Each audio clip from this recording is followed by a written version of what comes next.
Hello, everybody, and welcome back to the Transform with Angel show. I'm your host, Angel, and I have with me someone very special.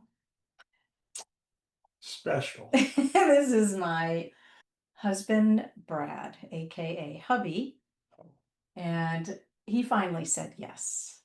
We have been talking about sitting down, having a conversation because we do this often. And there are so many times I wish we had the camera on because the conversations have been so rich and deep. You have so much wisdom that I just Got you fooled. wanted to share it, or yeah, just so gullible. So I ask, what if love wasn't about control or compromise or clinging? And this is a question that I've asked myself. What if love is about freedom?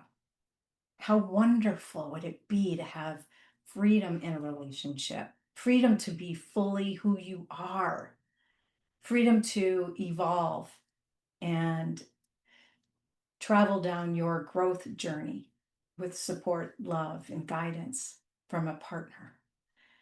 Freedom to support one another's weirdness and wildness and their dreams. That's the kind of relationship I've always dreamed of, and I have been blessed to create with this guy. We're going to tell you a little bit about our story, but I have to tell you, it didn't happen by chance. This was not something that just popped out of thin air, although it kind of seemed like that, I have to say. It did take some work and some nurturing to get us in the synchronicity place, I think, even though we connected immediately. But it took a lot of awareness. It took, again, saying yes to each other, to ourselves, and especially to our own growth, because that really is the most important thing to keep our relationship strong, is to keep one another strong. Hey, trigger warning. Yeah, trigger warning like they do on the video before the scene. Trigger warning. You're going to hear this story. You're going to go, I want some of that. Oh, So that's a trigger warning right there. At the end of this video, we may even make suggestions or make suggestions as we go. But this is a warning. You're going to watch this, listen to this, and go, huh, that's interesting. I'd like to have some of that. So, people have said that yeah. to us. Yeah, that's a trigger And, warning. yeah. The other part is I may not always be straight laced. I might be a little levity in here because this is the way I am. Yeah. Well, that's okay. So there, you've got your disclaimer out Yeah, there. that's true. So today we are sitting down. We're going to be raw. We're going to be real. We're going to be totally unscripted. Although I have a few questions in my pocket as we go through what I think is a transformation journey to from the time we've met, who we were then and who we are now, as we continue to evolve and share what we've learned about building what we're calling now this freedom relationship. It may not always be perfect, but it is powerful. The growth part is powerful. We'll talk love, we'll talk lessons learned, most likely have some laughter. Just you can see No. it there, check that box. And the stuff that really no one puts on Instagram. You never know what this type of conversation will bubble up inside. So it's going to be interesting. These are sometimes hard conversations to have, but they always lead to joy and finding your person after a life of struggle. And that's been the biggest joy of my life. So whether you're in love, looking for love, or learning to love yourself, this conversation is for you. So everybody, meet my husband, Bradley. Good after evening or whatever time of day it is. Right. We should have you know that this is the second time recording this conversation. Not that I'm aware of. The one yesterday, the file got corrupted. So I'm on my power walk today with Annie. I'm like, okay, God, Why did that happen? Was there something we failed to mention in that conversation that needed to be brought into this conversation? And I got some answers. So we're going to kind of flow through this and start with our story. For those of you who don't know who we are, who've only seen pictures on social media and would like to get to know who we are as a couple, Brad, how did the story begin for you? Well, I guess it began probably pre-COVID, just before COVID, when I came to the end of an experiment, a 5-year experiment up in Jersey, It's a previous relationship that he calls the experiment. marriage. I will preface with that there was a tremendous amount of positive things that I still can glean from that experiment, Absolutely. but not the relationship part of it. But But that, she played a role. She absolutely played a role in your journey to learn who you're not, learn who you right, are, all that right. good stuff. So anyway, But that's not that. So I can't change anything that's happened behind me. I can only change what happens in front of me. So, but I had some defining moments pre-COVID. Had started a new career with a great company. My mom passed, mentioning things that transpired, and after that passing of my mom, which was kind of like the defining moment in my life as well as a milestone. The experiment ended, and I was living on my own in Jersey, and it wasn't bad. It was actually kind of exciting, but I really didn't take a lot of time. I left for my freedom versus really considering where I was going to land when I left, and I landed in another part of Jersey, or not too far from where I was, and it wasn't 3 months into that new life, new apartment. Could see the skyline of New York. It was great. COVID kicks in. And in that process of a new life starting, I really was spending a lot of time trying to understand, well, who am I? It's failure. And I hate to use the word failure, it's a strong word, but this is two marriages that hadn't worked out real well. Now, my kid's mom and I were great. She's awesome. She did a great job despite some of the crazy things. That was 25 years ago. I don't really think about that's just a different kind of thing that was going on back then when I was didn't know anything. It ended 25 years ago, but it started 25 years, well, maybe 20 years before that. But that relationship was one based on total ignorance and no understanding of what in the world I was doing in life, right? And but regardless, I didn't want to have the possibility of going forward and making the same crucial errors. And the only person that I could blame, or the only person I could actually reward for what was going to happen in the future, was me. And that was me making some concerted effort to examine myself thoroughly. I mean, surround myself with some mirrors, ask myself a lot of hard questions, start examining my spirit, soul, and body in terms of what I thought, what I academically or rationally came about, what was my relationship with God and through Jesus Christ, what was that, what was going on there. In the midst of that COVID lockdown world, after there was an opening where I could go back home, home being Maryland, home was not Jersey, even though I was born in Jersey, home was really Maryland. My crazy brother-in-law asked me a question. We were out in the boat with my sister and my brother-in-law, and he says, "You guys got here 47 years ago." I go, "I've never been to this beach, Paul. What are you talking about?" He says, "Not this beach. You came to Cambridge 47 years ago." And I saw a point on the timeline. I go, 47 years. I could do some quick math. I'm like, whoa, that was a long time ago. I'm not a spring chicken, even though I may look like one. Um, yeah, got a birthday coming up. And as a result, I just calculate some things in my brain very quickly. And thank you. I'm glad you feel good about trying to prank me up here a little bit. Thank you, honey. Ready? Oof. And at that point, though, I made some instantaneous decisions. The first question that came to mind was, why am I living in Jersey? Lease or no lease? Why am I in Jersey? Second question is, where would I want to live? Cambridge? No. Where would I want to live? Boulder. Love Boulder. Austin. Great place to run. Boulder. A lot of things going on with endurance athletics and stuff, and that was cool to me as well. And then I go Kid Coral. Caught a fish there, um, 15 years ago, right? It's called a snook, and I go, I'm moving there. And I don't think I got off the boat, Angel, before I'd already booked a flight. It was about June. That I'd go down the day after my birthday in August and see condos, rent a condo, um, find a boat, find a gym, all those kind of things. And I made a decision like that. And the result is I ended up coming down here and through a bunch of different circumstances. I ended up buying a house. It was actually the second one I bought. I didn't rent anything.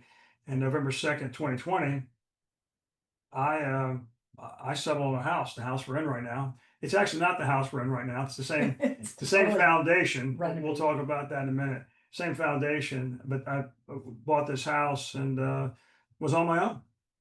Well, while that was happening, I just have to drop in the parallel of how I had been dealing with the loss of my mom Yep. as well.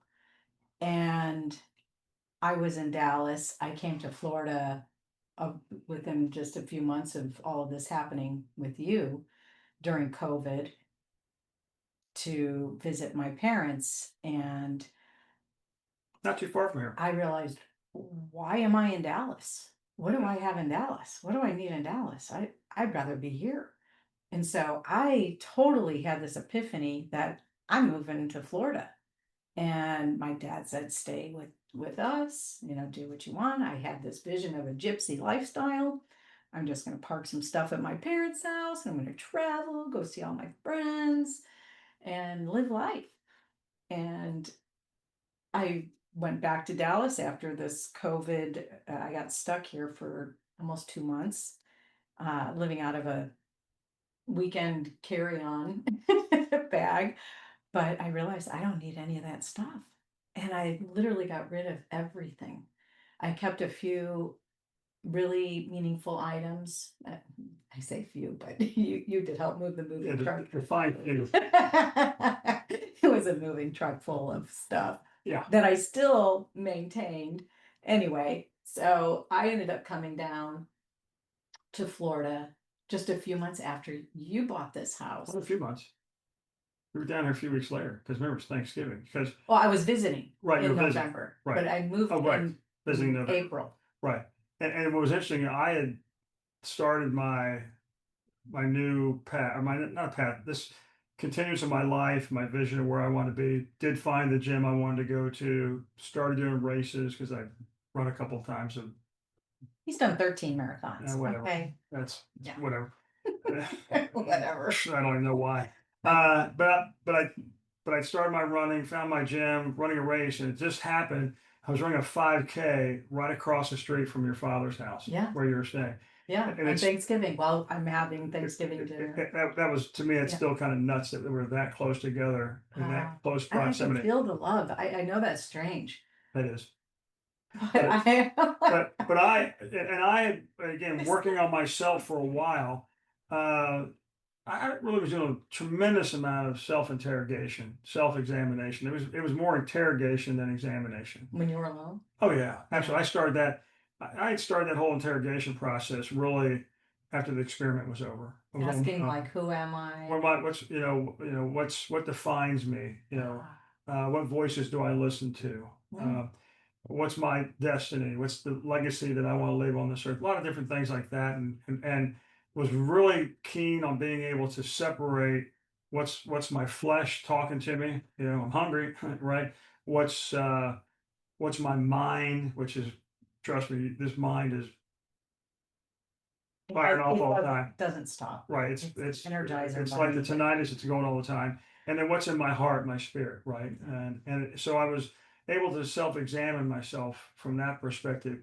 And I resigned myself to this. I wasn't down here looking for another relationship by any stretch of the imagination. Thank God I found a boat. That was difficult during COVID. Found that with my niece Erin. I had to go to the other coast because you couldn't buy boats. You couldn't find boats. You couldn't find motors.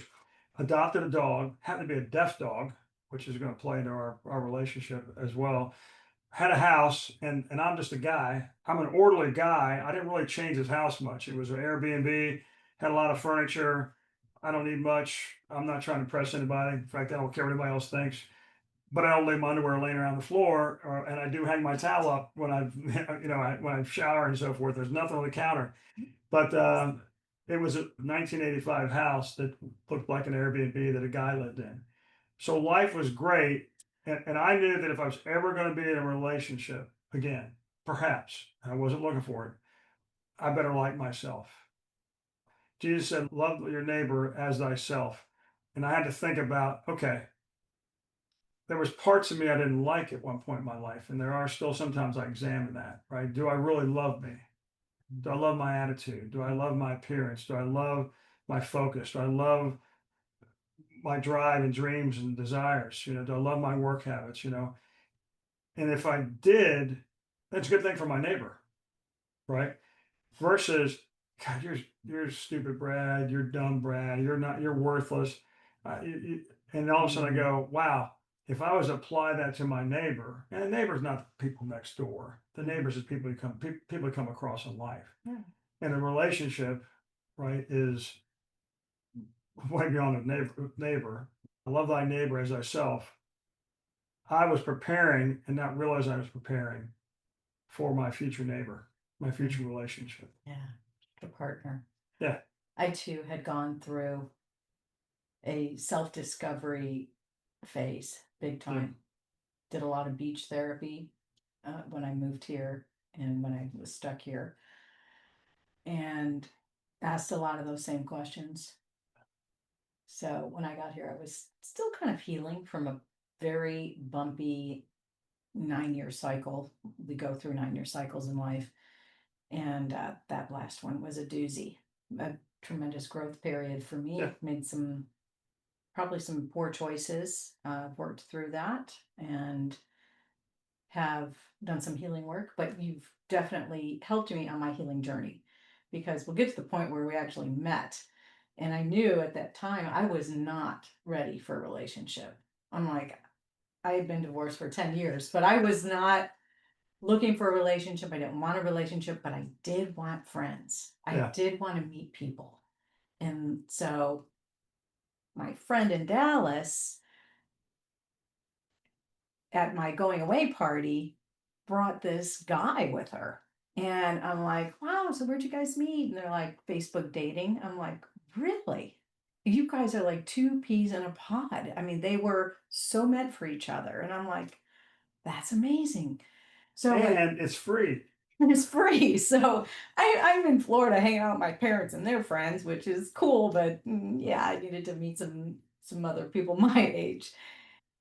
So one night I was boredom. I'm looking on Facebook dating, and I saw you could actually date for friendship. I'm like, perfect. Okay, Yeah. made a profile, went to sleep, woke up the next day. You were the first profile, and I went, huh, okay, not bad. All right, scroll, scroll.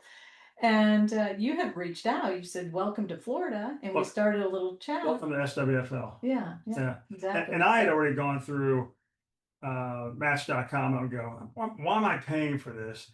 Because they were, and this is probably bad, but I would date for entertainment. When I mean entertainment, it takes about 30 seconds. It takes really only 30 seconds. It's not necessarily an appearance situation, but it's more of what's the first thing that comes out of their mouth, or how's the conversation go, right? The other part of it is the nonverbal part of it. And again, you might think it's appearances. You see this picture, a match, and then they show up in person and you go, wait a minute. And the picture on Match, it's called being catfish. You didn't have a mustache. Hey, would you airbrush that out of there or what? And then the words come out of the other person's mouth, and I have a nice cordial cup of coffee. Nice to meet you, and that was all entertaining. A lot of one times, and like it was 30 minutes. Sometimes I want to gather about 2 minutes because it was definitely catfishing going on there. Tried single athletes. That was also another thing. And they were trying to connect with people in Ohio. I'm like, Ohio? That was kind of a dumb thing. And I go, let's do a match. But actually the Facebook dating, this all of a sudden showed up one day in the bottom of the app, right? And I'm going through here and I see this lady with this ball cap on. this incredible smile, right? And I'm like, wow, look at that smile. And I go, man, and I've never, and there was in no other interactions that I ever have that almost instantaneous response to that electric smile. You know, I thank your dad for that smile. Yeah. Right, your dad paid those braces. Before I even had any conversation with her, there was some old kind of drama, old stuff I was just trying to get out of the way here locally. It wasn't anything that was burdening me down. But I go, you know what? If there's a possibility that's there's something special about this lady, I want to make sure that all paths are clear. And I said, would you like to meet for a beer? Well, before you reached out to do that, I had gone on one date on from Facebook dating. And I thought, cool dude from Chicago, Cubs hat. We even knew the same people. I'm like, oh, this is awesome. We go on the date. It was so bad. I was literally going back to the house to delete my profile. I was so disgusted with the entire online dating thing after that date. I felt like I needed to take a shower. He was just so gross. I won't get into details, but I went to delete my profile, and what was it? Maybe a week, 2 weeks? I don't even know how long. I wasn't on there very long. Right. And there was Brad reaching out saying, hey, would you like to go get a beer? And I'm like, And I said though, can I bring my dog? and right. So I'm thinking, looking at his profile, I'm like, oh, okay, his dog really is beautiful. Oh, and he's deaf. Oh, the dog. She liked the dog, not I'm me. Who adopts a deaf dog? I'm like, okay, so this A guy. deaf guy adopts. It's like the blind leading the blind, Yeah. the deaf leading the deaf. And I'm like, okay, he can't be that bad. Right. So I'm going to give it one more chance. And I said, yeah, let's do it. Well, So, the disgusting guy made it easy for me. The bar was right. my bar wasn't that high. Oh, no, you were. After Mr. Disgusting. So we met at Point Yebel, and it was so funny. There were 3 people from the gym there. Remember that? Yeah, I thought you'd stay. And I'm like, this is incredible. I'm like, oh my God. There's 3 people that I've seen at ENG Gym, and they were there. Oh, yeah, and, Mr. Popularity. And they were saying, hey, how you doing? I'm like, and I didn't set that up. They're there to save you from the date. That's right. You know, in case she's not catfished again. And walked in. That's what I thought. Gave this lady a hug. I go, no, he did. He totally hugged me. Yeah. Like we've known each other forever. Hey, Right. like old friends. And hey, hang on a second. Can you watch my dog, my deaf dog? And I got to get my wallet out of the car. So Ryder and I bonded. Yep. And that was really cool. Yeah. Then we went and selected a beer, and we want a Yingling. I know you actually said something like a Yingling. I want a light, yeah, light. Like yeah, I'm not into like micro. I wasn't into the IPAs then. Right, and they weren't they were in a microbrew, which is very different than a commercial. Anyway, but that date was so awesome. Conversation never got dull, no. never ended. You were so authentic and real, and I mean, I just was like, I love your energy. Yeah. I love your spirit. It's fun. It was cool. It was just, and then I don't know, you said or I said it, maybe you said, hey, are you hungry? And I go, sure. We, of course, we Google and found a place to grab pizza not too far from where we were. I drive in my car with Ryder. You drive in your car. We meet there, have a piece of pizza. And when we leave, this was the most awesome date. I looked at you like a gentleman. I said, this is a great date. And I just want to tell you in advance, I'm going to kiss you now. And I did. And I haven't been on a date in 10 years. So I was like, right. Okay.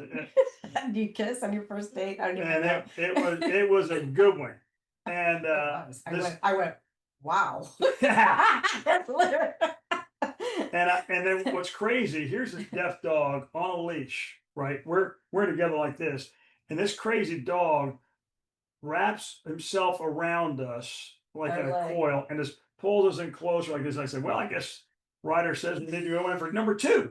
And that began something that I never wanted to end, and it hasn't ended because tomorrow will be 216 weeks since that date, and we celebrate every single week that first meeting. And it's funny, in conversation with couples and people we meet today, how'd you meet? Tell us about your first date. What's the most memorable thing? Because Mm, that's really been a foundation for us, is that we celebrate every Sunday. how we Uh, met, when yeah, we met, and that keeps that fresh new love feeling alive every week. it's And like, yeah, I challenge you in your relationship to go back to that day, go back to that time when it was fresh and new. it's cool. I just this flashed in my head. It's kind of like how the Hebrews celebrate the Passover every year, and they remember that it's all about remembering being freed from Egypt and what they went through and the struggles and the challenges and so forth. And it's an interesting to watch that Seder, how that works. We remember everything about the first date. So there's something about remembering and conjuring back up. And that's something I challenge friends, work colleagues, strangers I meet. You Why don't you guys meet? you spark that in people. I Yeah. love that. We are watching The Chosen. It's a series on Prime, and I am learning so much about the Bible that I had no idea. I grew up Catholic. Who knew? This guy is so well versed in the Bible that it is like having a live narrator going through this show. It has been a very fascinating experience. So we'll press pause and then give me the backstory on that scripture and what was going on here, and it's like, wow, and I'm connecting the dots from Old my Testament, New Catholic Testament, days. yeah. But anyway, so I just a little So it all began. explanation of where all that came Yeah. from, because there'll be more of that, I'm sure, in this conversation, because you refer to the scripture a lot. I think that's one of the absolute things that I was attracted to you about was your spirituality. Little different than mine, but the fact that it was that prevalent in your life, that that was really important to me, because my spirituality is probably the most important thing to me Well, besides my son. I know. Well, it's interesting. Jesus said, I want to say I get this wrong. Book of John, chapter 8, verse 62. I think I know where I came from and I know where I'm going. And there was a Mm-hmm. point in my life where I didn't know where I came from. I didn't know where I was going, Mm-hmm. and I do today. And I know one of the greatest things, um, responsibilities I have is how I am a steward of this relationship, right? Because Yes. I don't believe it was coincidental. I believe the universe. I love the shows, and they talk about the king of the universe. Talking about God. We talk about the universe, and it's one of the things we connect on there is that it's way bigger than us together, us individually. But the universe spun to a point where God, the universe, put these two souls together. Uh, Crazy mechanism called Facebook dating. Mm-hmm. And what was really cool is, if you remember, probably 2 weeks after we met, we had a little party here on the pool deck.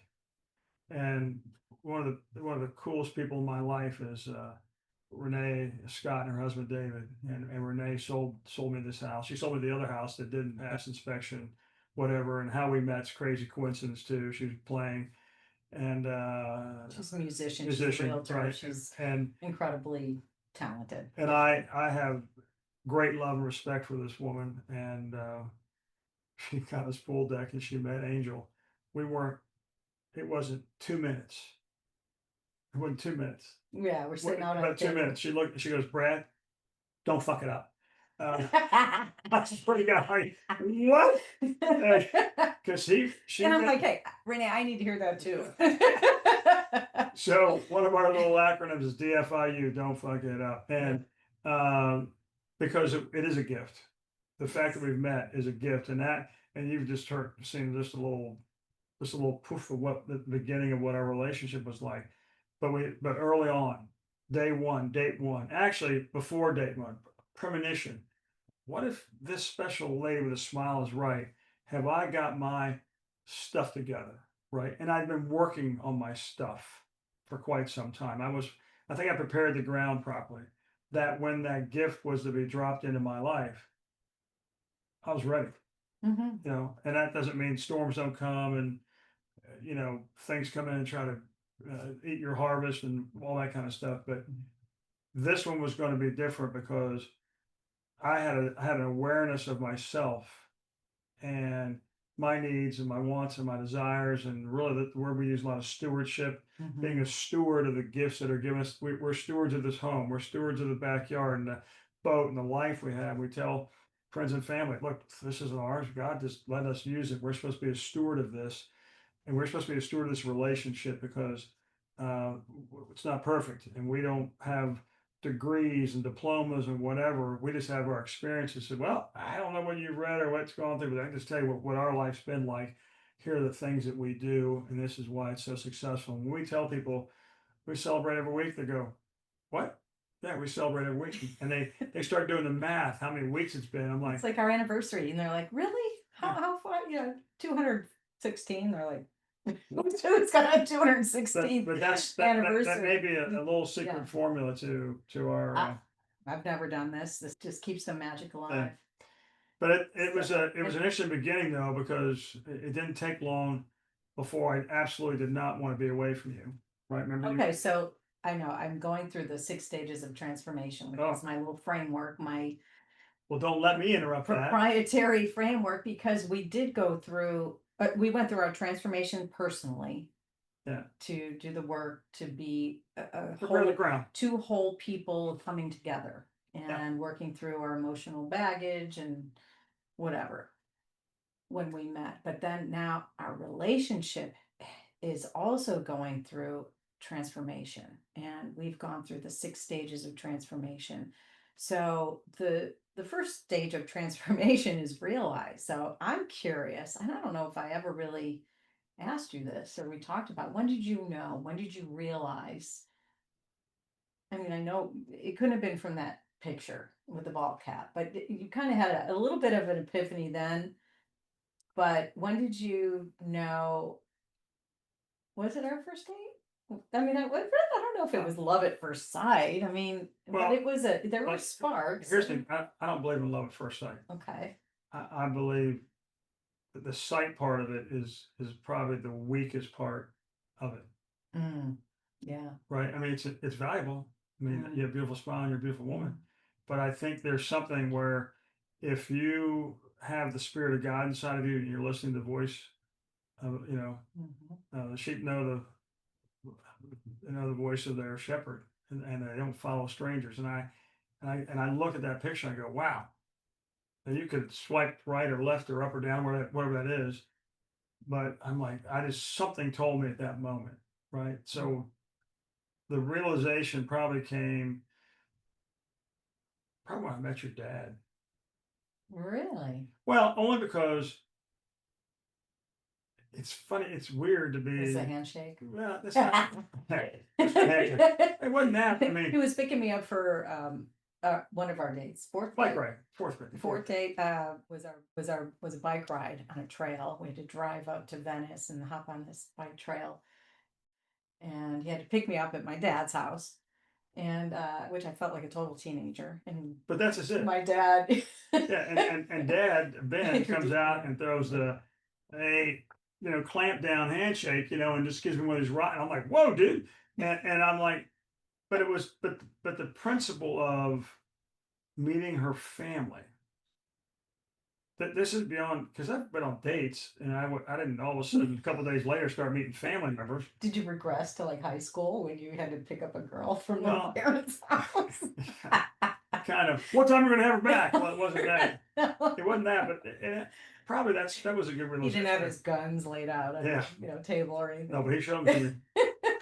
But Yeah, that was probably one of the defining moments right there. Probably yeah. can't get out of it now. I met the old guy, and it's And her. you guys have really bonded. Right, and your stepmom, Peggy. I just love her, and both of them represent for me not in-laws, but they really have more of a parental representation to me. Um, God bless my mom who's passed and gone on, and she had her struggles and challenges in life that my sister and I really didn't become aware of till we got older. And hearing terms of endearment and things to that effect just didn't happen in our lives. My sister could tell you, you should do, Yes. you should do a podcast with her. And having Peggy treat me the way she treated me was awesome, and Ben be a very fatherly figure because I grew up without a father. Mhm. So man, I'm getting a gal and I'm getting a mom and dad, so I'm getting the whole enchilada here in this thing. But that was And a that was whole Italian family. oh boy, yeah. Yeah. Yeah, when we first met, I was like planning my gypsy life and going to Chicago for a couple family weddings. I'm like, I'm just going to go to Chicago for a couple months Yeah, and see all my friends up there. That's where I grew up. So it was going to be a great time. great. He and I are hitting it off. Then I find out he loves to dance. We like the same music. He's so much fun to be around. I'm like, hey, instead of going to the wedding by myself, which I have been doing for a decade, going to family events alone and solo, I'm like, how would you like to go to a family wedding with me? And he's like, sure. Yeah, why not? I'm like, it's in Chicago. It's this weekend. Da da da da da. It's like, okay, that's cool. And you were going to Chicago for a month anyway. That was part of Right. your Yeah. gypsy road Exactly. thing. Yeah. And then like a week later, because then I go out of town and I'm like, oh, okay, how would you like to go to 2 weddings with me? Because the following weekend was another wedding. I think I was being trapped. I know, because I'm like, why would I deprive myself of a wedding date for the second wedding? And so he ended up coming for the whole time, meeting my family, which had to go through a little initiation process. I didn't know that because I'd never brought somebody home. Well, Besides my first husband, that was the first time. So they're like, who is this guy? So So what- what Angel is bringing home for the first time. you're leaving out a real important part though. What? She asked me these weddings, plural, after my dog had mauled her. Oh, Okay, yeah, so okay, so that- that, we've Right, and gone she through some so events. so she still liked me after my dog mauled her. What date was that? That was a couple weeks in. We're on the boat, a storm comes in, we're with our friends, Renee and David, and the deaf dog, Ryder, was starting to freak out because of the pressure, the thunder that he was sensing, whatever, and I'm trying to calm him down. And he just turned around and started mauling my hand. And I'm like, oh my God, he is mauling my hand and would not stop. And Renee just grabbed his jowls and he opened up, and I'm like hanging my hand off the side of the boat, and just blood is dripping off of She it. cared enough about me that she didn't want the blood in the boat. It was a brand new, beautiful white boat. I'm like, oh, but how you took care of me, told me so much about who you are as a man and who you would be as a partner, and so nurturing and caring. You literally got me out of the wet clothes into, you put your dry clothes on me because you didn't I didn't have any, and took me to ER. You held my hand, the good hand, the entire time we were in ER. uh you were just absolutely incredible. And And then yeah, you still so invited me to the wedding. right. And but that severed my relationship with Ryder. And Ryder ended up And- going back to the rescue. Right. And so that happened while I was in Chicago. He took Ryder back. So he was very emotional, to say the least. And when he got off the airplane in Chicago, when I picked him up for the weddings, I had ordered a picture book of all of our memories and his, pictures with he and Ryder. And he broke down into tears. Yeah, and I'm And getting ready to he's meet not- all the he's not family. afraid I'm to like, cry. I love a guy who could cry too. So, and they were like, "Oh, by the way, wipe your tears. We're going to meet my aunt, my cousins for right, lunch." and like, they're going, wow, your eyes are all puffy, Brad. Oh, it's an airplane ride. It makes my eyes puff. The airplane ride. But that was a Uh, tumultuous beginning. Yeah. I make it through the weddings, and we could spend days talking about that. But the interesting part was, we fly back on the same plane together. 'Cause you flew up Right. by yourself, then I flew up by myself. We fly back. We fly back together. I remember.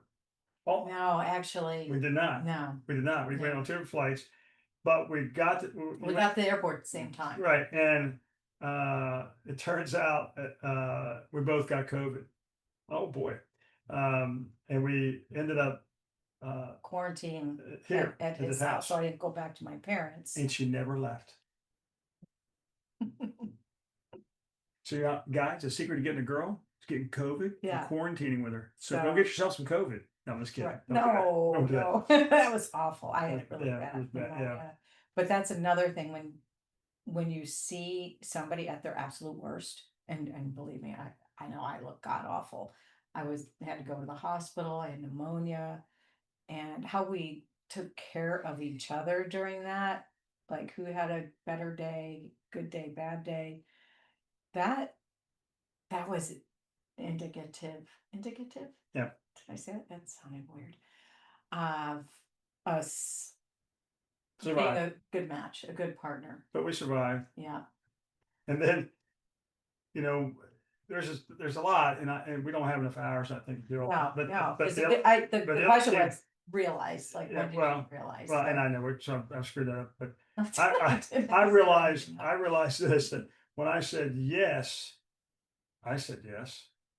to Yes. going to Dallas. We're flying to Chicago that Christmas. All right, and we went back. And you said, why don't we go to Dallas, get all my stuff out of storage, and we'll put it in a truck, and we'll drive a truck from Dallas back to Cape Coral.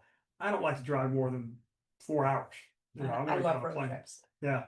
Yeah, because we were sent at my office. And at we your home. we drove We the truck, meaning I drove the truck the whole time. And anyway, one, yes. and we survived that. I mean, so there was the first realization, then there Drive a long then road. there's a bunch of subsequent Mhm. realizations. Yes, exactly. After each of these events, you're right. Right.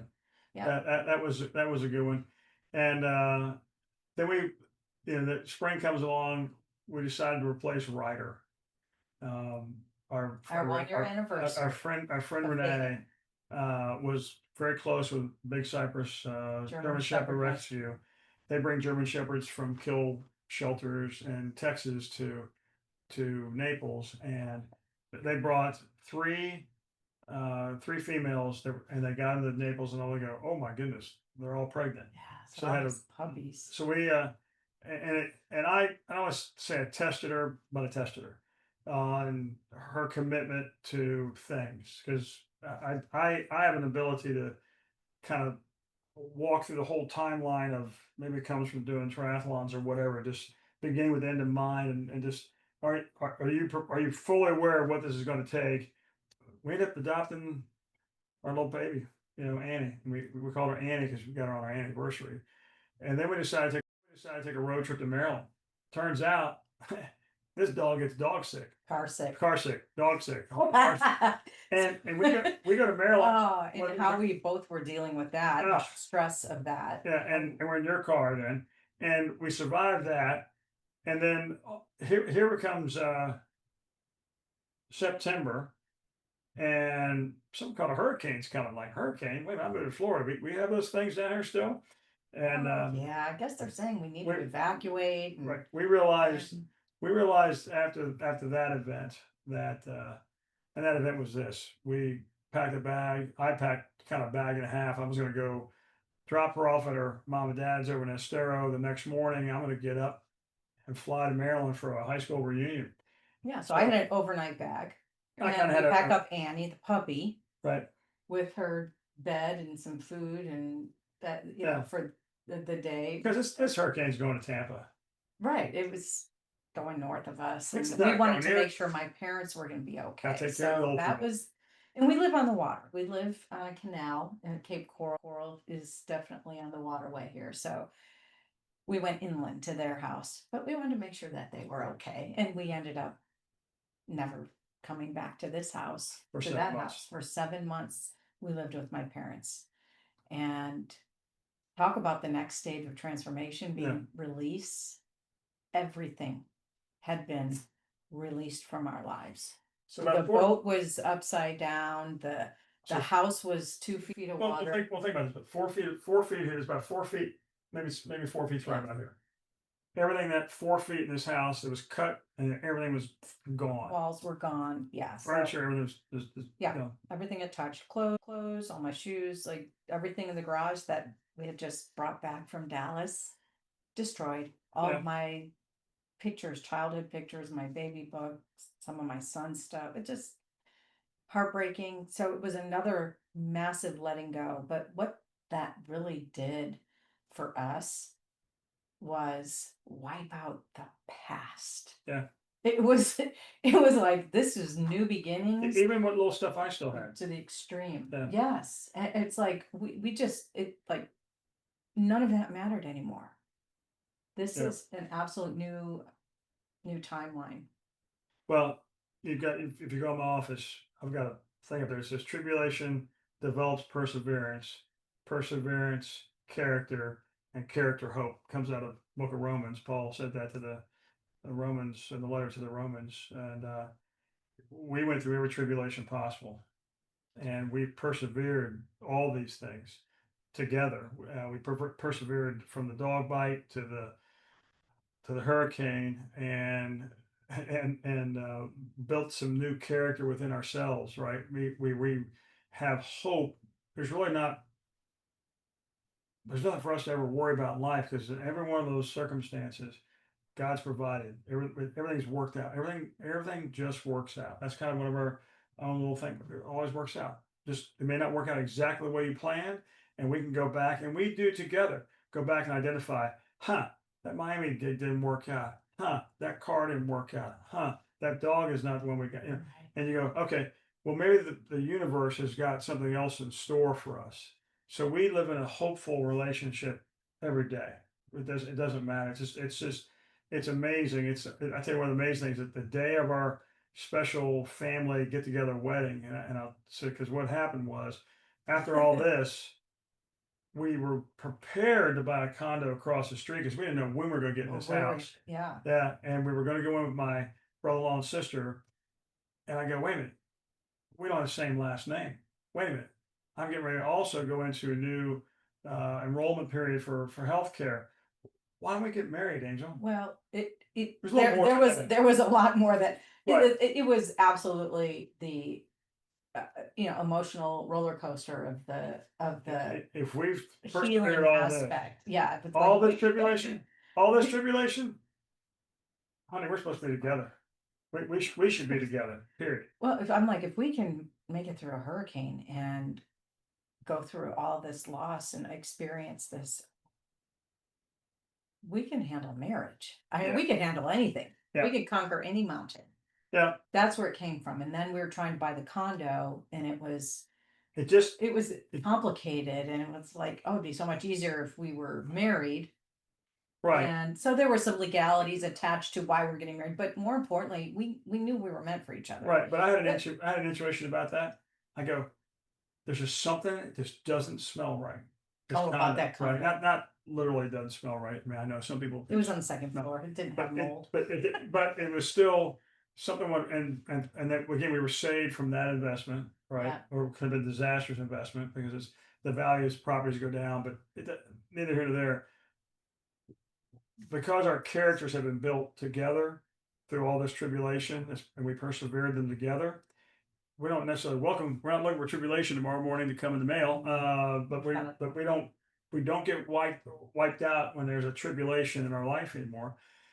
But what's interesting is that the day of our family wedding, because we invited family and friends here. We got married with just my parents there. Yeah, in December right. of 22. But then 4 months later, when the house was completed. So we have a 2023 house on a 1985 chassis. We rebuilt it Right. together. We Everything designed new. it together. Right. That was kind of cool. Yeah, So we made it our own. So I wasn't living in Brad's Airbnb house. Nah, this is 100% ours. It's Yeah, our made it vision our together, own. which is really, and again, we're not. I don't like the word lucky. We're not special. We just made it a point to walk this life circumspect or upright, and just take it when it comes bad.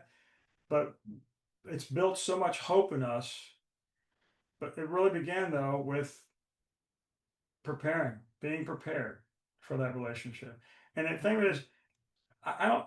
And we're talking about a relationship that we got into, but there's people that have relationships that aren't going so great, right?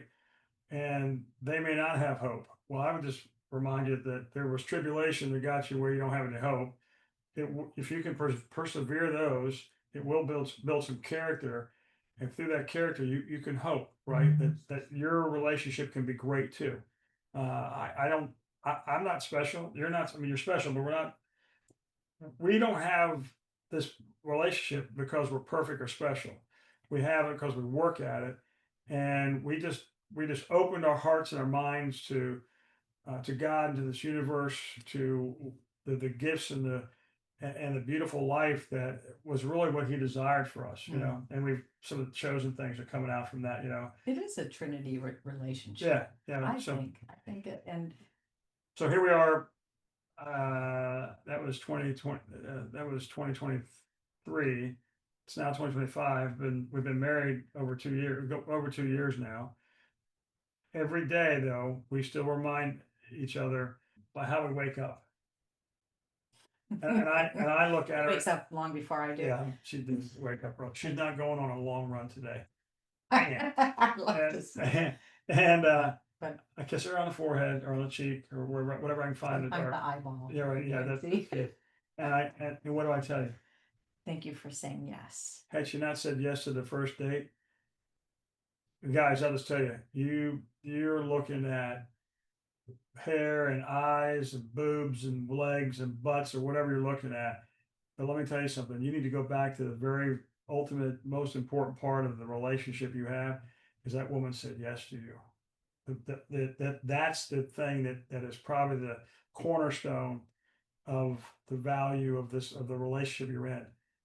That lady said yes to you, because I know you're probably ugly as homemade lice, so you're not very funny and you're overweight, whatever. But just go. Not, I'm kidding. No, I'm not. Well, yeah, I'm kidding. But that piece though of her saying yes to you, you need to focus on that a little bit. And I focus on it every single day. And I think it's part of that made me special. It's just something that was revealed to me inside my heart and spirit that's a wow factor for me every single day. I mean, Yeah, this it's a very special way to wake up. Yeah. And actually, I fall back asleep. and about 4 or 5 hours later. No. I have the best sleep after that Yeah. too, by the way. But anyway, so I think back to the hurricane and how we rebounded from that, because so many people go through different types of crises. It could be health crisis, could be financial crisis, Family crisis. oh, there's so many. This was ours. One of ours. Actually, one of ours. Yeah. It's a major one. I've never gone through a natural disaster where I've lost everything, and then you realize none of it matters anyway. It's just stuff. So This stuff.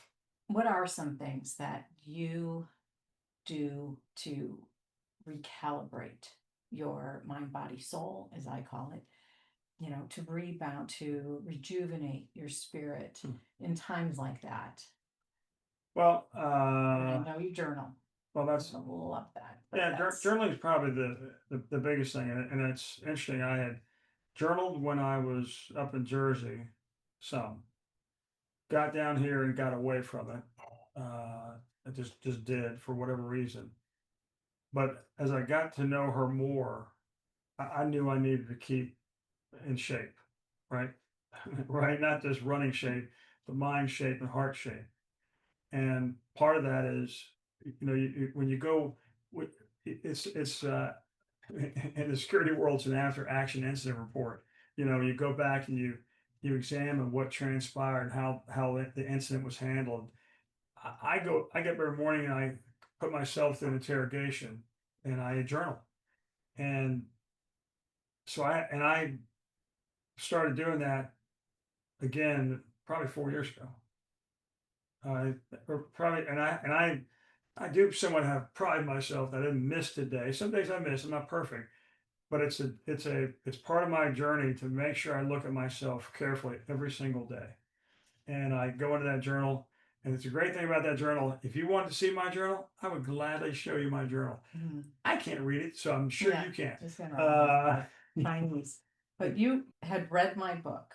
Yeah. We were just starting to date. He ordered my book off Amazon and started texting me quotes from my own book. Yeah. That I thought, wow, if that resonates with him, he's got an incredible self-awareness, awareness in general about, the importance of life and your destiny. Use the word awareness. It's a word that I use in my journal every day, right? What I'm aware of, spirit, soul, and body. Why I do what I do. Why do I think what I think? You don't want to be me because I'm not easy on me, right? It's just the way I really put myself through the ringer every day. You do exercise your full potential. Try to. I would say 99% of the time. Right. If you did it 100% of the time, you wouldn't even be human. But I've not been around another human that operates like you do. You are Mr. GSD. You get shit done like I've seen nobody else do in my life. Said bad words. I mean, when we were in the Airbnb house, I'm like, oh, you know what we should do? We should move that couch over here, and I'm gonna put this picture above it, and we're gonna, if we do that, you just went, yeah, okay, I like it. And so I'm setting the table, getting ready, dinner's ready to go. And I'm like, where'd you go? He's always moving the couch now. Like he went and got the couch. And I'm like, Sure I'll did. get the vacuum. I mean, I'm like, we're doing this now. Okay. And I learned I have to hold on to the ideas until the time is right. Because if I just blurt out a vision that I have, he makes it a reality. It's awesome, actually. It's an awesome No thing. time better than But the I'm present. like, ooh, okay. Well, But anyway, so when we met, though, and you told me you were a writer and a speaker. I'm going to Amazon. I'm buying her books on my Kindle, and I'm like, wow, this chick can write. This chick's got her own books. I'm so proud of her for all the things that she does. I mean, I don't have a thimbleful of the talent that she has in terms of the creativity and writing and authoring the things she does. It's amazing. You go to transformwithangel.com and you'll find her stuff. Not a little commercial there. But I wanted her to know that I got in her book, and of course she said, "Well, I could have given you a free one." I'm like, "Oh, wish I hadn't bought the thing." No, but I wanted to get to know her. I was buying her chairs, and if you guys have ever seen the movie Phenomenon with Forrest Whitaker and John Travolta and Kara Sedgwick, great movie. Real quick synopsis: he thinks he sees an alien, and all of a sudden John Travolta's life changes.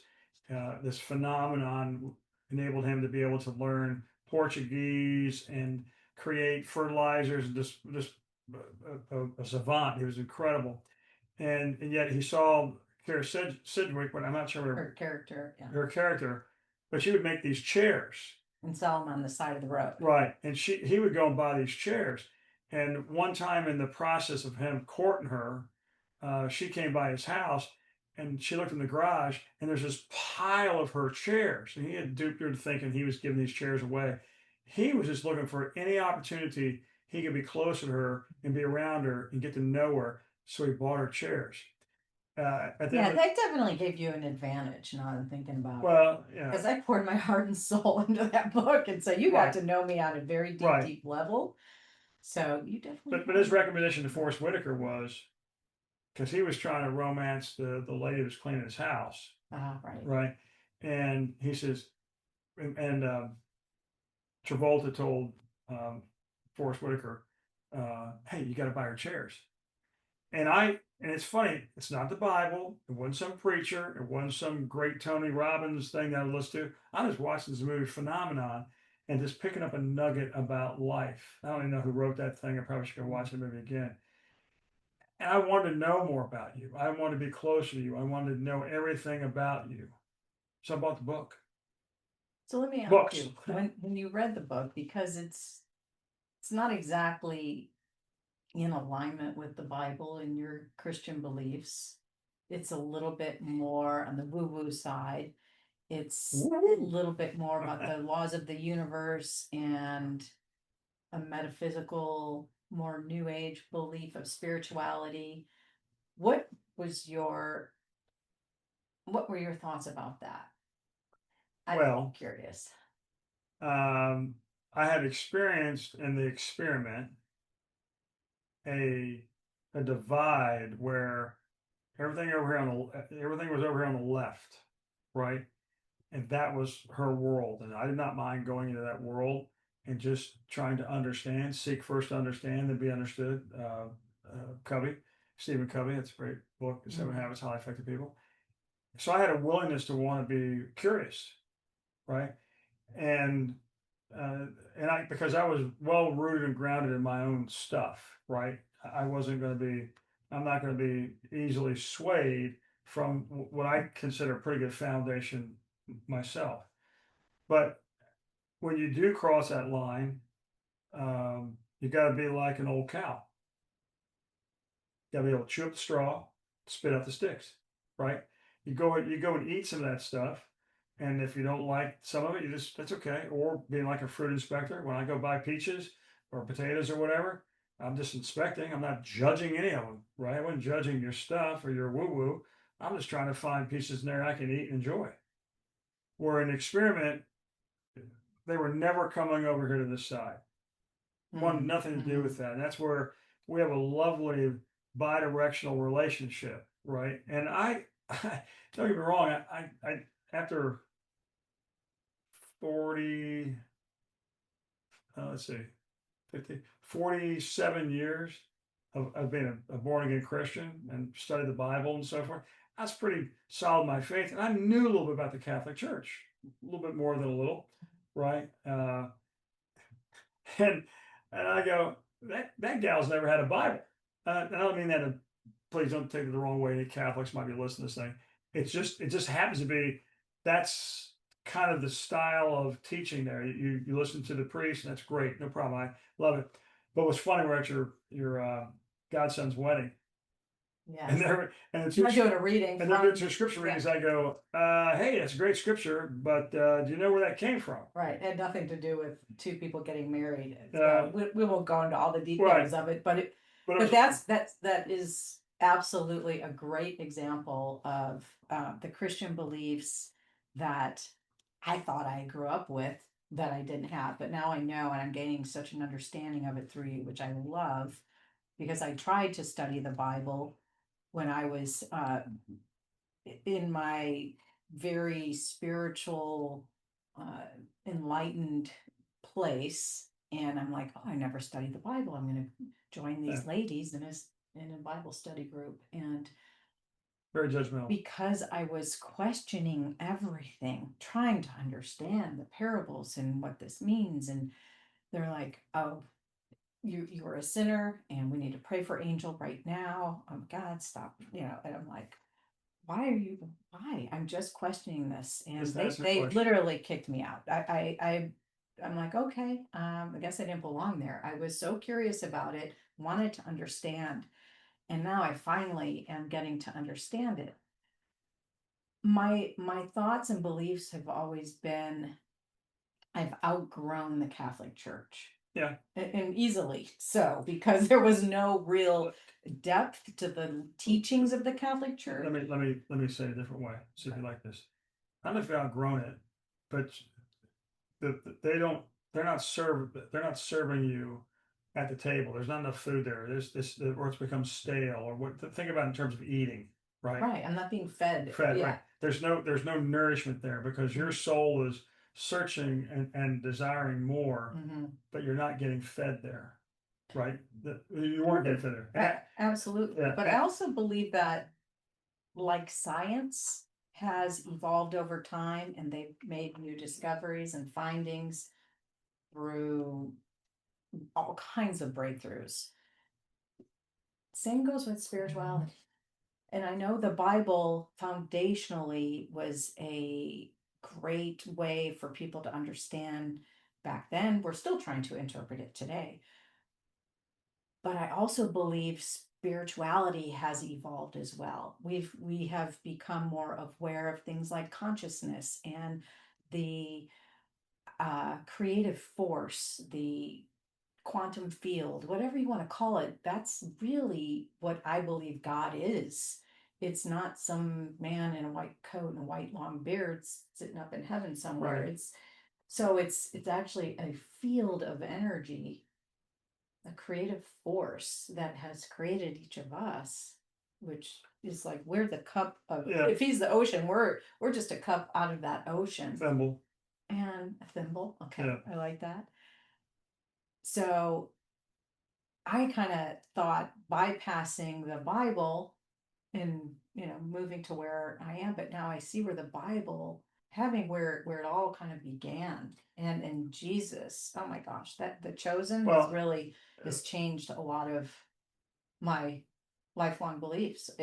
Well, let me tell you a It's little been more very powerful. my involvement there too. So heavily involved in church, 3 times a week, 4 times a week, whatever it may be.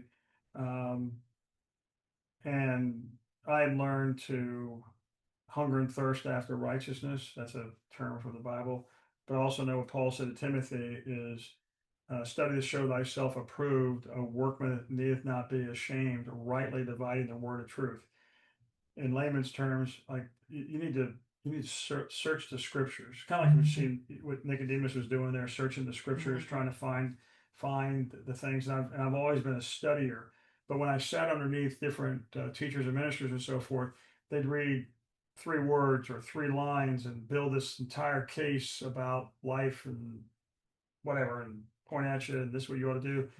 And yet there was no contextual teaching. When I say contextual, for those listening, it's like, okay, well, when was this? What was the socio-political environment there? Where were they geographically? What archaeological evidence do we have? Because the world and the universe are way bigger than just this Bible.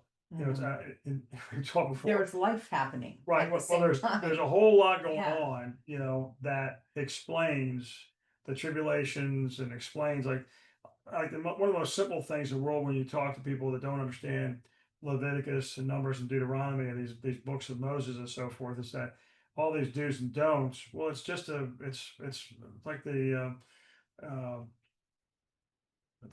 it's a medical, it's a plan for um, it's like the health inspector, right? Right. It's just telling you how to live, right? To have a healthy life when you're walking around the middle of the desert, right? It's putting it in context of why those things are there. It's not just do's and don'ts, but like, hey, by the way, those dead bodies, you probably ought to move them over here because you may not know, but there's something called bacteria that's going to be evolving here soon. And there was a lot of great instruction there. So me, I studied to really to feed myself. And when I was in church environments that just couldn't get past teaching you a doctrine on a sentence and couldn't tell me, well, who was the emperor of Rome at that time, right? Because the last book of the Bible written by John, well, that was written actually before the books of John. You have to go study stuff, but anyway, he was the last living disciple, right? And it's like 90 AD. Everybody's dead. Jesus has been gone a long time. How? And I'm like, okay, my rational, logical, objective, critical thinking mind goes into play. Not this spiritual thing, but I'm trying to solve this puzzle here, right? Yes. And I had to step outside of churches that couldn't be more academic, right? So your question was, well, what was it like when all of a sudden I bumped into woo-woo? Well, listen, if seek you shall find, knock and it shall be opened, right? I take parts of woo-woo and plug them in to what I already know, if you want to call it woo-woo. Because guess what? That book is not the history of the universe by any stretch of the imagination. And I gladly talk to anybody about it. My thoughts. I don't know I know everything, but I know there's dinosaurs. I've seen those bones. They're not mentioned in the Bible. He's a fascinating person to talk to about this, by the way. Okay. So if it's not in the Bible, well, there's King Xerxes. Well, he's written in Greek history. I'm like, of course he is, because King Xerxes. Okay. Whoever that is. Well, anyway, or Nebuchadnezzar. That's another one that you'll find in other historical documents. And anyway, I go, okay, there's things that are bigger and involved here. So what is this Bible thing then? It's it's not a history book, it's his storybook, For sure. right? It's not history, it's his story, and it's his story of his love for his creation. As I read to you the other night, which you hadn't heard that before, Mhm. he breathed into the nostrils of Adam life, didn't breathe it into the camel or the definitely not an alligator, did not breathe life into other creatures. He breathed it into man. So the relationship with man is very different. That's a generic term for anybody that's out there doing political correctness, checking on me right now. That includes Eve. But he loved his creation so much. How's he going to solve for the sin that came in the world there in the garden? And that's what that book is for. And it's a crazy love story. And there's nothing that's happened in any movie we've ever seen. There's no book you've ever read. There's no post you've ever read that stuff hasn't already happened in the Bible in terms of debauchery or war or death or tribulations or sex. It's all in the Bible. Trust me. If you want to know where, I can show you. But you're woo woo, and it's not. I don't want to call it woo woo because I look at God in the front and the back part of this book, and I was aware he's certainly bigger than that. And you're woo woo if you want to call it that. That's a weird word. It's not really a word. That's what Uh, other people who don't understand Right. it would call it. But when we go out to the dock and we watch the sunrise when you get up there early, and just kidding, baby. Or we go to the beach, Or watch the it's gonna be sunset. right.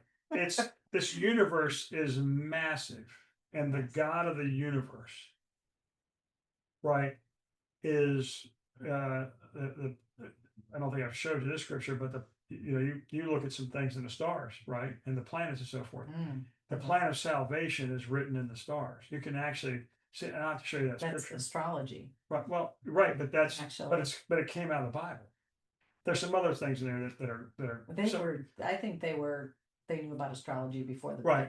Bible. But when he said there should have no other God before you but me, right? Astrology is not the No, but replacement of God. I know, but that's there's things that reveal God in every breath we take, right? Not just the stars. We don't have to go to the stars.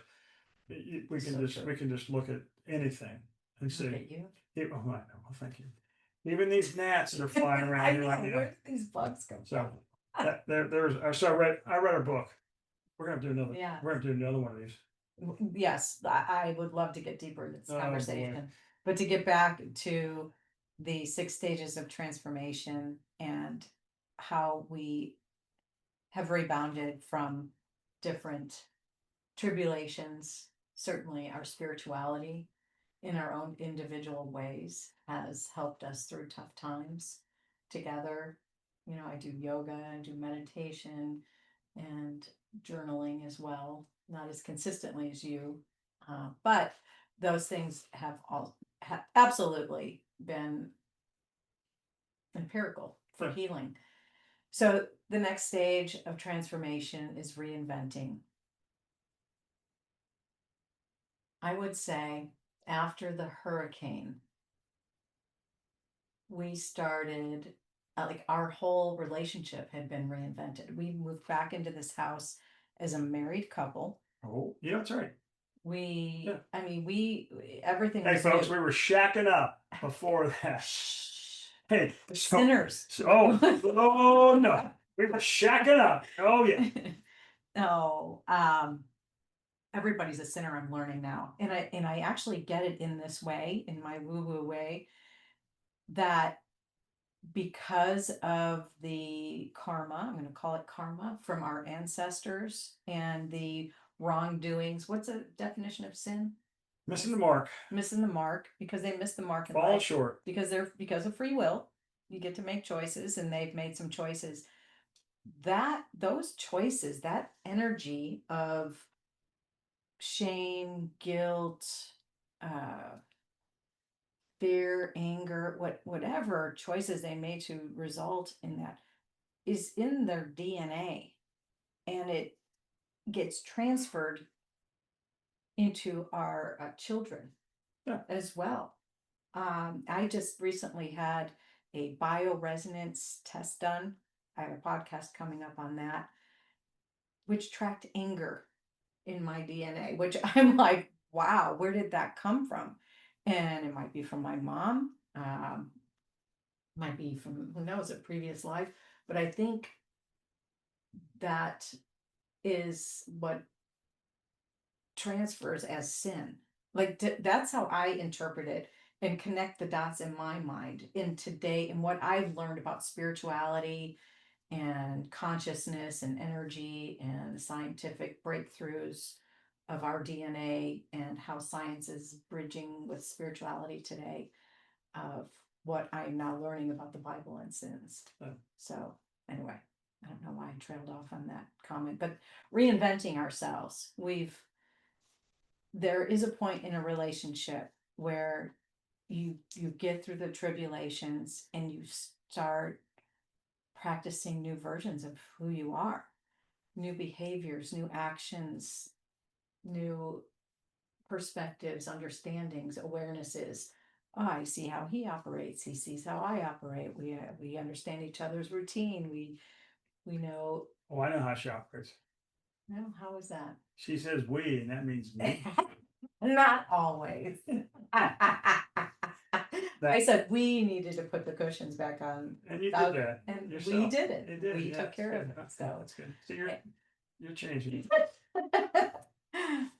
So Well, I will say this: the perseverance side of this, it's scripture, tribulation, perseverance, character, hope, is I'm still working and work with a great group of people, and always look for the opportunity to plant a seed of hope wherever I can.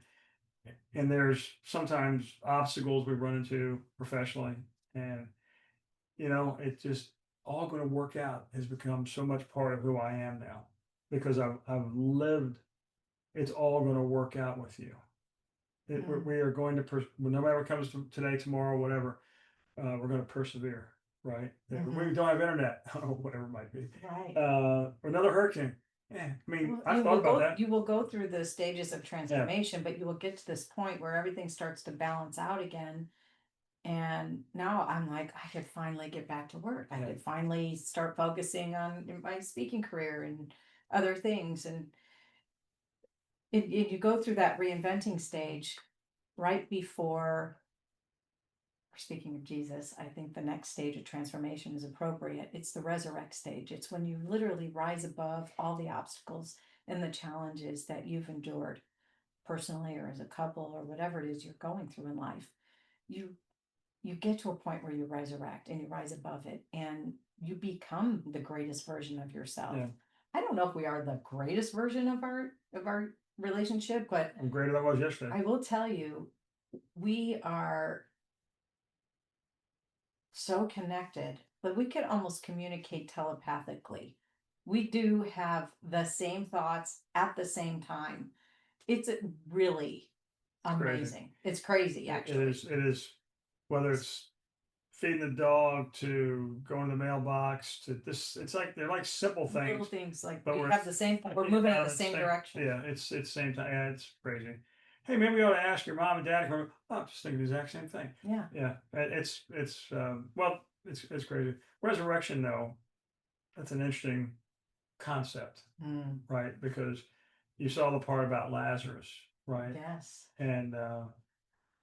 And we talked a little bit about Jonah, which was not part of the chosen, but Jonah, it was a type and shadow of the coming of Christ, of the Christ that would be in the belly of the whale, belly of the earth, belly of hell for 3 days, and then he'd be resurrected or spit out, and Jesus, you'll see that probably in season 6. Back on it, but we by no stretch of the imagination don't pretend that we've gone through any kind of struggle like what Lazarus or Jonah or Jesus obviously went through.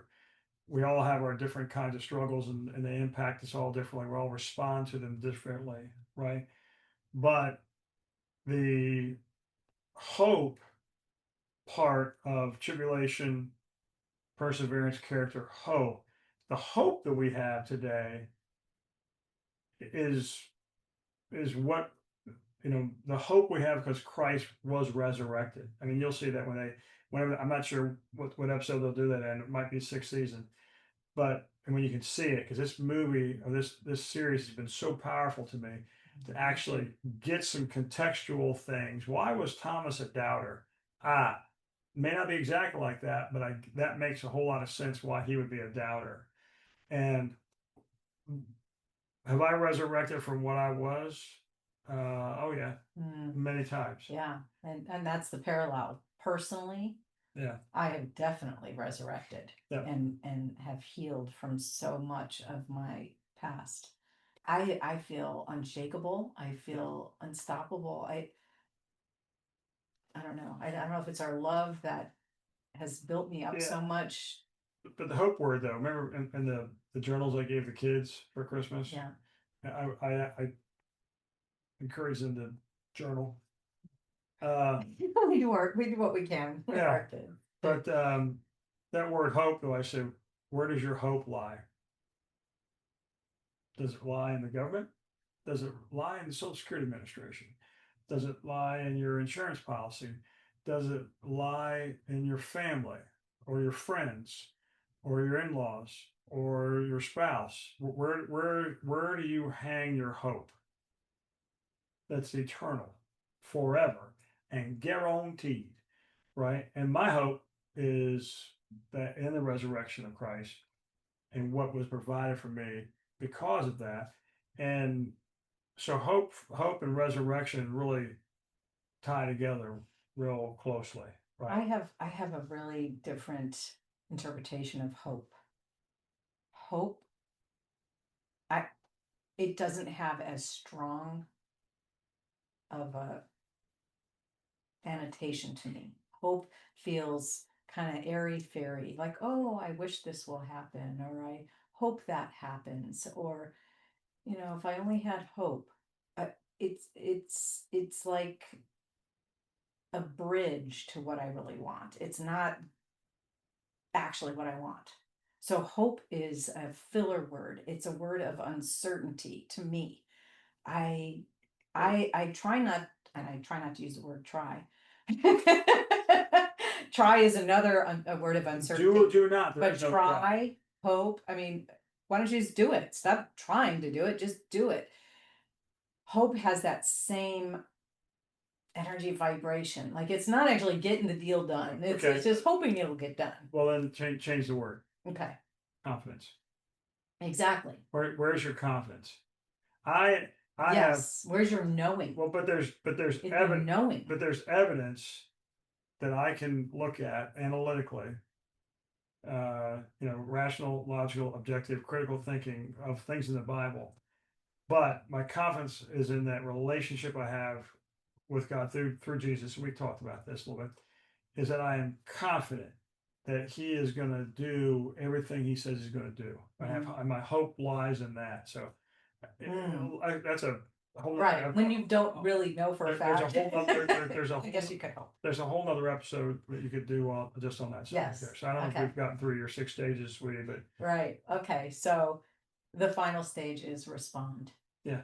And that is once you've gone through this process, which if you asked me during the hurricane, if we'd ever get to a point that we would be in a place to help other people, it seemed like a long way down the road. And I knew that was my mission, passion, calling in life to get back to this place. Now it's evolving to, now I'm noticing that how we are helping other people see another dynamic of their own relationships and their relationship with themselves and self-love and everything that we've been talking about here, self-awareness. And it's been interesting to see other couples respond, and now we're being called to respond and almost have a responsibility to share what we've learned on our path. Absolutely. Yeah. And I know are we winding down? We're winding it up, baby. Well, wrapping it up. Before it's a wrap. It's a wrap. Before she goes into her spiel about transforming things, I would just tell you this, and this is more on this is probably more personal on my part, is that I would encourage you to look inside. And if you have trouble with looking inside, and you want to talk to somebody about it, you can talk to us. Mm, We could do a Zoom call, and that's weird. I mean, I don't see myself doing that as much as you do, but I do know that what we have is pretty damn cool and enjoyable every day. And we don't know what the future has in terms of what we might do together or not, but I do think that we have a responsibility to avail ourselves to people that genuinely would like to possibly say, I want some of that. yeah. Right. And trust me, I have no idea what that might be. Transformation. If you're Well, ready to transform your relationship, or maybe your relationship is going through something. and I've got no degrees and no papers and nothing like that. All I've got is my own experiences and almost 66 years of living on this big green ball. So I've gone around the sun I have almost 66 times. right. So land that Well, plane, baby. I will say through the writings, the books that I've written, the divinely inspired stages of transformation applies to everything in life, and that's what's gotten me through. It's a good blue. They're Real good life. They're great It's a blueprints. framework to work Right. with. It's like So and it's funny. We talked about resurrection and so many different realized it's not linear. That's no, that's the other interesting it thing is about not. this. It's a spiral. It's a You spiral up and down, well, in and but out, it's circle around. but it's always we live in a linear mindset because we live in a universe, in a world that the sun comes up and goes down every day. But in the expanse of eternity, God said in His Word that a day is as 1,000 years, and 1,000 years as a day. We're experiencing just this small thimbleful of time and we're experiencing it together. It's so funny. Your mom and dad were having their anniversary. It's going to be 46 years.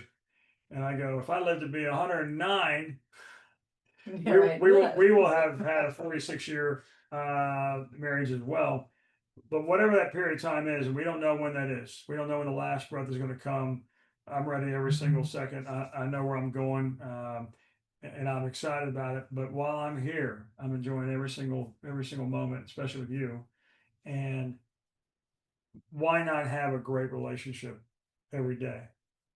Right. Yeah, and we do understand that there are different phases of relationships. We happen to meet in this chapter of our life. Our children are grown. We have our careers in place. Like it's there are different phases. So I will say from my experience, when I was previously married, had our son Nicholas, that was a massive distraction from our relationship. My energy was on being a mom. I was a stay-at-home mom. His energy shifted to his career, building that, being the breadwinner. So our relationship, we didn't put any energy into it, and it dissolved, it fell apart. So whatever stage you're in, there is hope to build it back up and bring it back together, but it does start with And if awareness. you want help with it, Yeah, exactly. well, definitely. I am putting a plug in for transformwithangel.com because she can certainly put you on the path. But I'm saying I'm willing to open myself up with you. If people want to talk to us, great. It'll be fun. I'm gonna cry. No, don't do that. I didn't know we would even get to this point like that. I know my passion for this work, and wow, to do it together would be absolutely. I'm landing the plane, honey. I'm having a moment. Let me have my moment. I think we'll wrap it up now. Okay. Whatever you say, dear. This was a great conversation, as it always is. It's like the one I love talking about our story and DFIU. it brings it. Yeah, DFIU. Thank you for joining us. And if you've made it this far through the podcast, listening to our story, hope that you found a nugget or two of inspiration yourself and helps you look at your relationship through a new lens and inspired you to make changes where you would like to make changes. Because if there's one thing we've learned, it's that love, real love, isn't possessive. It's not a possession. It's a partnership, and it does take two. It's about being each other's safe space to grow and evolve as you are, because two people don't travel the path on parallel lines. More than likely somebody is evolving and growing a little bit further down the road. So you've got to sometimes step back and walk with your partner to get them to where you are. And it may take some time and patience, but it's about being your partner's biggest fan wherever they are in life and guiding them like you do me and support me in my dreams, and knowing this is what I do is very important. You support me 100%, and I couldn't ask for anything greater than that. It's about being a mirror for each other. You do that so beautifully as well. Just hold up the mirror. I think we do that for each other quite well. So anyway, our hope today isn't to preach, oh, your relationship goals or anything like that. It was just simply to remind you that love does evolve. And when two people say yes to growth, to truth, to freedom, magic does happen. So we want to thank you for, again, being a part of this. And by the way, we were selected to take part in this contest called America's Favorite Couple. I'm not sure what algorithm I was on to get that feed and that invitation, but I'm like, okay, because I'm at a place since I made this transformation to Florida to say yes to life, just say yes. We said yes. So now we are part of this America's Favorite Couple contest. And if you'd like to vote, that link will be in the video description or the comments. So thank you for being a part of that. There are some perks and there are donation opportunities that also benefit charity. So, Annie, is that you? Come here, boo. Hi. Do you want to say hi to everybody in the camera? You do? Come on, come up here. Aw, oh, don't be camera shy. Come on, good girl. This is our Annie. Time to eat. Sweetheart. Yeah. Yeah. Are you hungry? Hi, baby. Little sweetheart. Thank you again. And as Brad said, please visit Transform with Angel. .com. I've got a free book waiting for you. Go ahead and download a copy there. And also, while you're there, check out my new coaching program called The Path of Becoming that is launching soon. And some other transformation type courses if you're into personal development work. All right. How do we wrap this up? With a kiss? Oh. You don't want lipstick on you? No. Thanks, guys. Appreciate you. All right.